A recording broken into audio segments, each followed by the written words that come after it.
रमा एकादशी का हिंदू धर्म में काफी महत्व होता है। एकादशी तिथि भगवान विष्णु को समर्पित होती है। ऐसे में रमा एकादशी करने से शुभ फलों की प्राप्ति होती है। साथ ही इस दिन व्रत रखने से व्यक्ति के जीवन में खुशहाली आती है और सभी पाप दूर हो जाते हैं।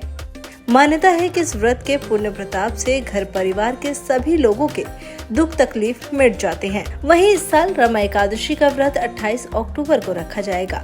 ऐसे में पूजा के दौरान व्रत कथा पढ़ना और सुनना बेहद जरूरी है। तो चलिए आपको इस वीडियो में बताते हैं रमा एकादशी की व्रत कथा क्या है। पौराणिक कथा के अनुसार एक समय की बात है जब एक मुक्चुंद नाम का एक प्रतापी राजा रहता था। उसकी एक पुत्री चंद्रभागा थी जो परम धर्मात्मा थी। उस समय किसी नगर के एक और राजा थे जिसका नाम चंद्रसेन था। वो धार्मिक कार्यों को पूरी श्रद्धा से करते थे। राजा का एक शोभन नाम का लड़का था और वो भी धार्मिक कार्य करता था, लेकिन उसे भूख लगने की एक कमजोरी थी और वो ज्यादा देर तक भूखा नहीं रह पाता था।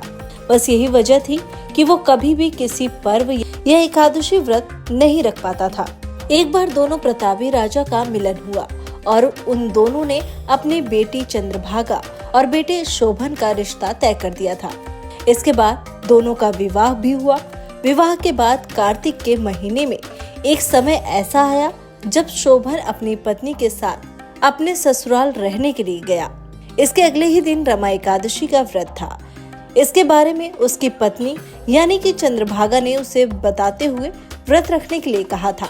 ये सुनकर शोभन घबरा गया और वो भूखा नहीं रह सका। ये बात अपनी पत्नी को बताई। इस पर चंद्रभागा ने शोभन को बताया कि रमा एकादशी का व्रत उसके राज्य में सिर्फ मनुष्य ही नहीं बल्कि जीव जंतु भी करते हैं।